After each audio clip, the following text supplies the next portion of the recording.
हाँ लिखो जल्दी से, OH von Wheeler रिएक्शन। अब देखना इसमें छोटी छोटी 3 रिएक्शन है, ठीक है। अब देखो पहली जो रिएक्शन है वो है सक्रिय धातुओं से क्रिया। सक्रिय धातुओं से क्रिया। अब देखो जो एसिड होता है वो सक्रिय धातु होती है, सोडियम या पोटेशियम। जैसे RC डबल बॉन्ड OH है, ये सोडियम से क्रिया करके बनाता है RC double bond O Na plus half H2। और आपको पता है कि जब भी हाइड्रोजन गैस निकलती है तो वह रिएक्शन अम्लीय प्रकृति को प्रदर्शित करती थी। आपको पता हो तो अपन ने ROH की रिएक्शन Na के साथ में करवाई थी, तो RONA प्लस हाफ H2 निकली थी। और हाइड्रोजन गैस जब भी निकलती है तो वो किसको प्रदर्शित करती है? अम्लीय प्रकृति को। तो यह रिएक्शन अम्लीय प्रकृति को, और किसकी अम्लीय प्रकृति को है भैया? Carboxylic acid. ये रिएक्शन कार्बोक्सिलिक एसिड की अम्लीय प्रकृति को प्रदर्शित करती है, कि अम्लीय प्रकृति को दर्शाती है कि कार्बोक्सिलिक एसिड जो होते हैं वो अम्लीय प्रकृति के होते हैं, ठीक है। अब इसकी क्रिया जब आप पोटेशियम से करवा दो तो Na की जगह पोटेशियम हो जाएगा, मैग्नीशियम से करवाओगे तो 2 मोल लेने पड़ेंगे। ये पहली रिएक्शन। दूसरी जो रिएक्शन है वो है सार से क्रिया। इससे क्रिया है भैया सार से। कार्बोक्सिलिक एसिड ने खुद ने कहा है कि मैं एक एसिड हूं। अब इससे पूछा गया है कि आप एसिड है तो आप इसका प्रमाण बताइए कि आप एसिड। इसने कहा यदि मैं एसिड हूं तो यदि मैं किसी क्षार के साथ में क्रिया करके लवण बना दूं तो मैं कौन सी प्रकृति का हूं? एसिड। देखो कोई भी प्रकृति होती है, जैसे कोई कह रहा है रिएजेंट कि मैं क्षारीय प्रकृति का हूं, तो उससे कुछ भी नहीं करना, उसकी एसिड से क्रिया करवानी है तो वो किसका निर्माण कर लेगा? लवण का। तो यही है कि आप जिसका प्रमाण दे रहे, अपन कहते हैं कि ये एसिडिक नेचर का है तो अपन पीएच पेपर डाल के देखते थे या लिटमस पेपर डाल के देखते थे कि वो नीले को लाल कर रहा है या लाल को नीला कर। तो अपन ने इसको कार्बोक्सिलिक एसिड को कहा कि आप एसिडिक नेचर दर्शा रहे हैं, आपने पीएच पेपर या लिटमस पेपर को भी नीले को लाल कर दिया है, आप सार से क्रिया कर ले। क्योंकि कोई भी एसिड होता है वो यदि बेस से क्रिया करके साल्ट और जल का निर्माण कर लेता है। अब देखो कोई एसिड होने का प्रमाण कह रहा है तो उसकी सार से क्रिया करवा लो, और कोई कहता है सार हूं तो किससे क्रिया करवा लो भैया? एसिड से। अब आपके पास में एसिड है RCOOH, सार आया NaOH, यहां से निकला H और यहां से क्या निकलेगा? OH। और आप देख रहे हैं कि OH बंध का विदलन हुआ है, यहाँ क्या बनेगा? RC double bond ONA, sodium carboxylate plus साथ में क्या निकलेगा? H2। और ये किसका काम करता है? लवण का। किसका काम करता है? लवण का। तीसरी बात करते हैं कि सर तीसरी है आपके Na2CO3 व NaHCO3 से क्रिया, ठीक है, इनसे क्रिया कर ले। आपको इसका नाम आता है, देखो एक सोडे की बात करें तो एक होता है NaOH, जिसे कहा जाता है कास्टिक सोडा। क्या कहा जाता है? Caustic soda. NaHCO3 जिसे कहा जाता है सोडियम बाइकार्बोनेट। देखो सोडियम बाइकार्बोनेट या कहा जाता है सोडियम हाइड्रोजन कार्बोनेट, और ये होता है आपका बेकिंग सोडा। कौन सा सोडा होता है? बेकिंग सोडा, ठीक है। और बेकिंग सोडे का प्रयोग जो है खाना बनाने में किया जाता है। इसके अलावा जितने भी आपके ये जो बेकरी वाले होते हैं वो बेकिंग सोडे का प्रयोग करते हैं फुलाने के लिए। नेक्स्ट तीसरा Na2CO3.10H2O जिसे कहा जाता है धाउन सोडा और इसको कहते हैं सोडियम कार्बोनेट। क्या नाम है? सोडियम कार्बोनेट, क्योंकि सोडियम और कार्बोनेट से मिलके बना होता है तो सोडियम कार्बोनेट। अब देखो इनसे क्रिया करेगा ये कैसे। मेरे पास में है RCOOH के 2 मोल, Na2CO3 से क्रिया करेगा, यहां से OH बंध टूटता है। अभी अपन ने कितने मोल ले रखे हैं भैया? 2 मोल ले रखे हैं, तो दोनों के मोल जो है ये बनेगा R2RC≡ONA, अर्थात यहां भी बना है सोडियम कार्बोक्सिलेट। क्या बना हुआ है? Sodium carboxylate. अब देखो बचा क्या, यहां से 2 हाइड्रोजन निकले, देखो दोनों सोडियम तो काम आ गए, ठीक है। क्या बचा हुआ है इधर? CO3, और 2 हाइड्रोजन आए जो क्या बचा हुआ? H2CO3, और H2CO3 टूटता है H2O प्लस CO2। क्या रिएक्शन बैलेंस है रे? H2O plus CO2। भाई यहां से दोनों सोडियम यहां आ गए और दोनों हाइड्रोजन इधर निकल गए, बना दिया H2CO3, और H2CO3 टूटता है H2O प्लस CO2। ऐसे ही देखना।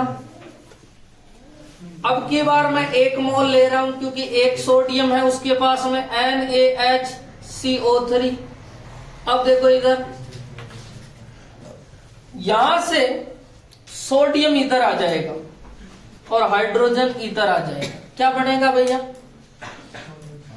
RC≡ONA प्लस H2CO3, और H2CO3 टूटता है किसमें? H2O plus CO2। ये तीनों रिएक्शन थी OH बंध विदलन वाली। अब देखो एक मिनट, इन तीनों में कॉमन क्या है?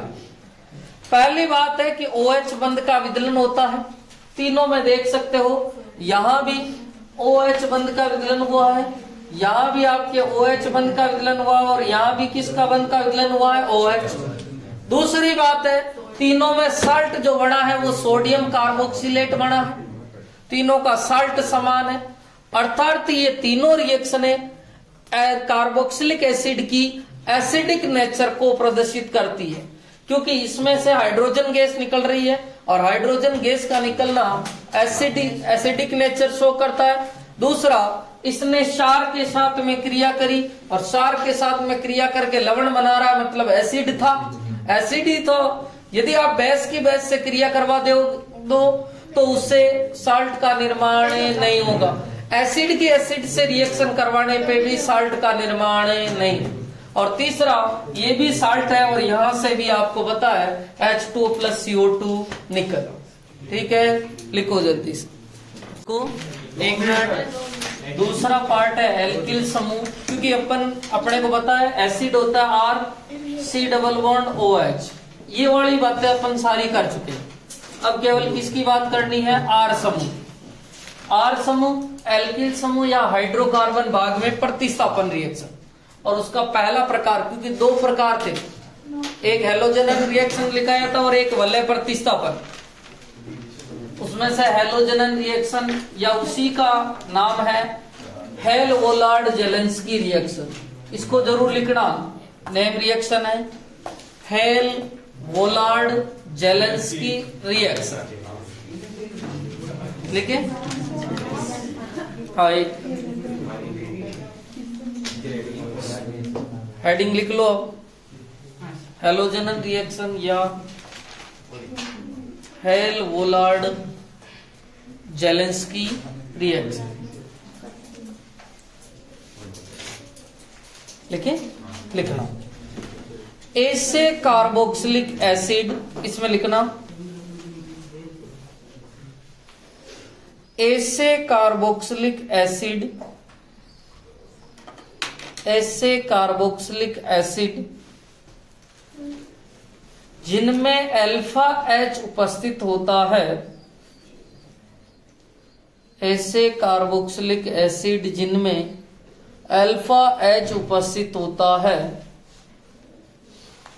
रेड फास्फोरस की, ऐसे लिखना red phosphorus REDP, red phosphorus की अल्प मात्रा की उपस्थिति में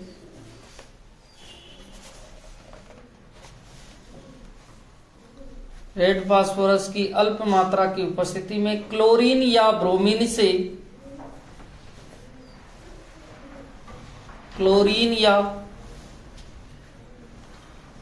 से रिएक्शन करके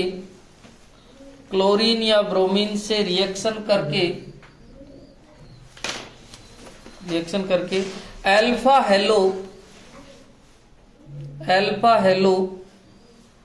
कार्बोक्सिलिक अम्ल का निर्माण करते हैं। अल्फा हेलो कार्बोक्सिलिक अम्ल का निर्माण करते हैं। इधर देखो उसने क्या कहा, ऐसे कार्बोक्सिलिक एसिड जिनमें क्या उपस्थित होता है भैया, अल्फा है। अब देखो एक मिनट, अल्फा H किसे कहते हैं, CH3CH2COOH। अब मुझे बताओ, देखो COOH से जुड़ा प्रथम कार्बन कौन सा होता है, अल्फा। तो ये वाला कार्बन कौन सा है भैया, अल्फा। क्या इसमें हाइड्रोजन है, कितने हाइड्रोजन है भैया, 2। Alpha hydrogen is equal to 2 है सर, और ये रिएक्शन दे देगा। अब मेरे को पूछा गया कि क्या ये रिएक्शन देगा HCOOH, इसमें अल्फा हाइड्रोजन कितने हैं भैया, 0, और अल्फा हाइड्रोजन 0 है, इसलिए ये रिएक्शन नहीं देता है। तो आपको कई बार पूछ लेता है एग्जामिनर कि फॉर्मिक एसिड हेलोलार्ड जेलेंस की रिएक्शन देते हैं क्या, नहीं, क्योंकि उनमें अल्फा H क्या होता है, 0। अब देखो RCH2COOH, उसने कहा रेड फास्फोरस की अल्प मात्रा की उपस्थिति में, ये रेड फास्फोरस है, अल्प मात्रा की उपस्थिति में हेलोजन या क्लोरीन या ब्रोमीन से, अर्थात X2, और यहाँ X2 का मान या तो ब्रोमीन है या क्लोरीन है, या Br2 है या Cl2। यहाँ पर न तो F2 क्रिया करते हैं न ही आयोडीन क्रिया करते हैं। यहाँ पर अल्फा H है सर, ये वाला कार्बन अल्फा कार्बन है, कितने अल्फा H है भैया, 2। तो एक अल्फा H का प्रतिस्थापन करेगा RCH, और यहां पर कौन जुड़ जाएगा भैया, हेलोजन C♯OH। अल्फा कार्बन पे हेलोजन है, इसलिए अल्फा हेलो कार्बोक्सिलिक एसिड का निर्माण होता है, अल्फा हेलो कार्बोक्सिलिक अम्ल का निर्माण होता है। उसने यही तो कहा कि ऐसे कार्बोक्सिलिक एसिड जिनमें अल्फा H उपस्थित होता है भाई साहब, रेड फास्फोरस की अल्प मात्रा की उपस्थिति में क्लोरीन या ब्रोमीन से क्रिया करके अल्फा हेलो कार्बोक्सिलिक एसिड का निर्माण करते हैं। जैसे यहां हो जाता RCH2CH2COOH, तो यहां पर ये वाला कार्बन अल्फा कार्बन है, क्लोरीन से क्रिया करेंगे रेड फास्फोरस, ठीक है, यहां से एक हाइड्रोजन का प्रतिस्थापन करेंगे RCH2CH, कौन आ जाएगा भैया, Cl, और C♯OH, साथ में कौन निकल जाएगा भैया, HCl, और यहां पर भी कौन निकलेगा, HX, क्योंकि ये 2 हेलोजन थे, 2 में से एक हेलोजन यहाँ पे काम आ गया और एक हाइड्रोजन निकला, उसके साथ में कौन क्या बना लिया, HX, ठीक है। यहाँ नोट पॉइंट भी है, और नोट पॉइंट क्या है कि हेलोजन आधिक्य में लेने पर, आधिक्य का मतलब क्या होता है भैया, एक्सिस आधिक्य में लेने पर सभी अल्फा हाइड्रोजन का हेलोजन द्वारा प्रतिस्थापन हो जाता है।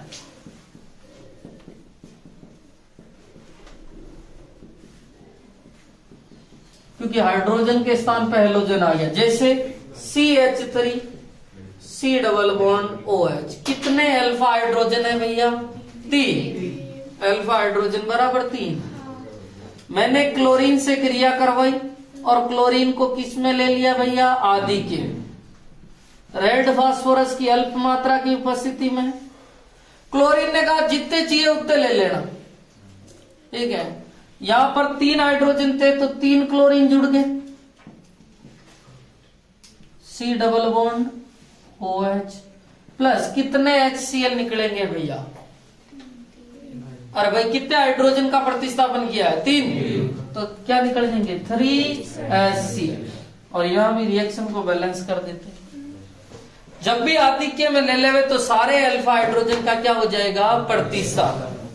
और अल्फा कार्बन पे हेलोजन है, इसलिए अल्फा हेलो कार्बोक्सिलिक एसिड का निर्माण हुआ।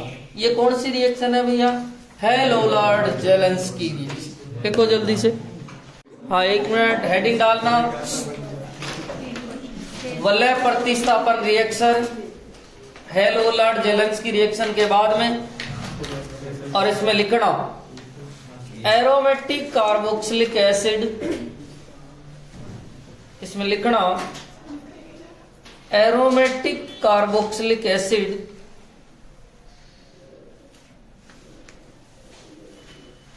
ESR।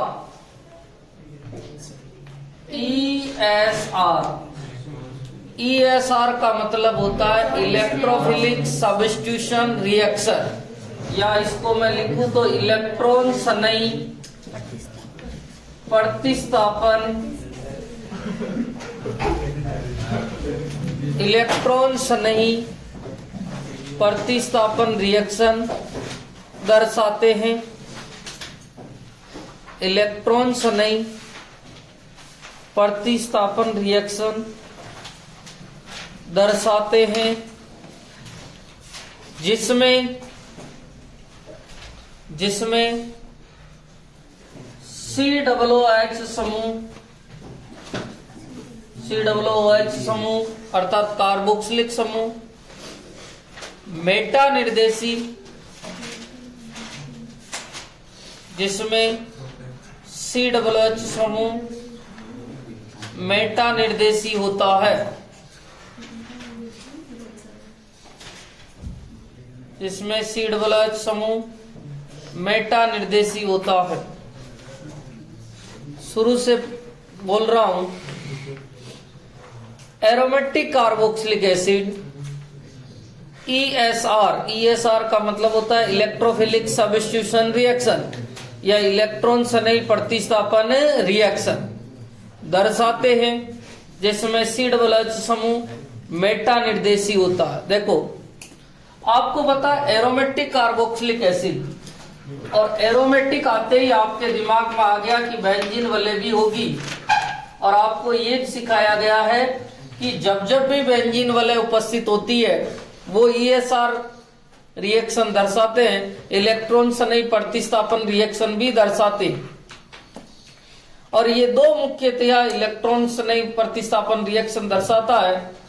एक दर्शाता है हैलोजनीकरण, Br2 की क्रिया निर्जल AlBr3 के साथ में या FeBr3 के उपस्थिति में करवाई जाए, यह हैलोजनीकरण रिएक्शन है, हैलोजन का योग होगा, ठीक है।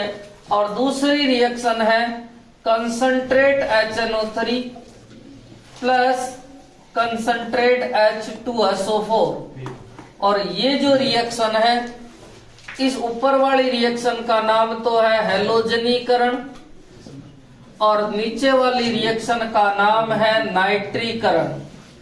कौन सी रिएक्शन है भैया, नाइट्रीकरण। आपको पता है कि इलेक्ट्रॉन सनई प्रतिस्थापन रिएक्शन कितने प्रकार की होती है भैया, 5। एक होती है हैलोजनीकरण, एक होती है नाइट्रीकरण, एक होती है आपकी सल्फोनीकरण, एक आती है आपकी फिडेलक्राफ्ट एल्किलीकरण, और एक आती है फिडेलक्राफ्ट एसिटिलीकरण। 5 रिएक्शन होती है।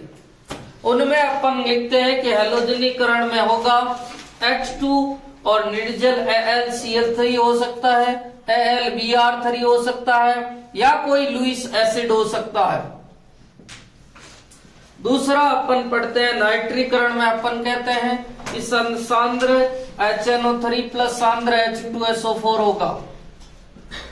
नेक्स्ट सल्फोनीकरण में केवल और केवल सांद्र H2SO4 होता है और अपन डिफरेंस भी लिखते हैं कि नाइट्रीकरण में दोनों होते हैं जबकि सल्फोनीकरण में केवल अकेला होता है। और फिडेलक्राफ्ट एल्किलीकरण में होता है CH3Cl या CH3Br कोई भी होता है निर्जल CH3 के साथ में। और यहाँ पर एसिटिलीकरण CH3COOCl या कोई दूसरा समूह RCOOCl होता है। मुझे बताओ हेलोजनीकरण में चिपकता कौन है भैया? हेलोजन। नाइट्रीकरण में कौन चिपकता है? NO2। सल्फोनीकरण में SO3H। एल्किलीकरण में R और एसिलीकरण में CH3COO या RCOO। अभी यहाँ पर दो रिएक्शन दर्शा रहा है, एक हेलोजनीकरण और एक नाइट्रीकरण। और आपको पता हेलोजनीकरण है तो हेलोजनीकरण के लिए BX2 प्लस निर्जल AlCl3 होता है तो अपन ने Br2 और निर्जल AlBr3 लिख दिया, ठीक है। और नाइट्रीकरण में अपन ने सांद्र HNO3 प्लस सांद्र H2SO4 लिख दिया। उसने कहा कि COOH समूह जो होता है वो मेटा निर्देशी होता है और मेटा निर्देशी का मतलब आने वाले इलेक्ट्रॉन स्नेही को कौन सी स्थिति पे भेजता है? मेटा पे। आने वाले इलेक्ट्रॉन स्नेही को कहां पे भेजता है भैया? मेटा पे। इस COOH ने कहा भाई साहब आपको मेटा स्थिति पे जाना है। आने वाले इलेक्ट्रॉन स्नेही ने कहा कि भाई साहब हमको मेटा स्थिति पे क्यों जाना है? क्यों? इसने कहा भाई साहब आप वो इलेक्ट्रॉन स्नेही, आपके ऊपर पॉजिटिव चार्ज है और मैंने यहां से इलेक्ट्रॉन खींचा है बेंजीन वाले से, जिसके कारण ऑर्थो और पैरा स्थिति पर तो कौन सा चार्ज बैठा हुआ है? पॉजिटिव। आप जब अनुनादी संरचना बनाओगे इसकी तो इसकी ऑर्थो और पैरा स्थिति पर तो धनावेश है, इलेक्ट्रॉन की कमी, तो इलेक्ट्रॉन की अधिकता कहां पे है भैया? मेटा। और इसीलिए आपका आने वाला इलेक्ट्रॉन स्नेही कहां पर आता है? मेटा। यहां तो जो है Br चिपकेगा और यहां पर कौन चिपकेगा भैया? NO2। सही है क्या? यहां Br2 का योग करवाया तो Br, Cl होता तो कौन चिपक जाता? Cl। यहां पर आयोडीन होता तो कौन चिपक जाता? आयोडीन। इसका नाम जो है सामान्य नाम की बात करूं तो इसका सामान्य नाम होता है मेटा ब्रोमो बेंजोइक अम्ल। सही है ना? मेटा ब्रोमो बेंजोइक अम्ल। और इसका सामान्य नाम क्या होगा भैया? Meta nitro benzoic. Meta nitro benzoic, ठीक है। नेक्स्ट बात होती है कि यहाँ नोट पॉइंट लिखा जाता है और यही नोट पॉइंट एक क्वेश्चन के रूप में बनता है। बेंजोइक अम्ल या अपन कह सकते हैं कार्बोक्सिलिक एसिड वाले समूह, बेंजोइक अम्ल या कार्बोक्सिलिक एसिड फिडेलक्राफ्ट रिएक्शन नहीं देते हैं। फिडेलक्राफ्ट रिएक्शन नहीं देते हैं। कौन से यौगिक नहीं देते हैं भैया? एरोमेटिक कार्बोक्सिलिक एसिड या अपन बात करें बेंजोइक एसिड, ठीक है। बेंजोइक अम्ल भी एरोमेटिक है तो एरोमेटिक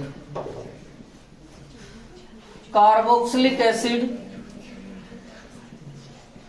फिडेलक्राफ्ट रिएक्शन नहीं देते हैं। आपको पता है एरोमेटिक कौन से है? ये बड़ा एरोमेटिक है क्या एलिफेटिक है भैया? एरोमेटिक। जिनपे भी एरोमेटिक है वो सारे के सारे फिडेलक्राफ्ट रिएक्शन नहीं देते हैं।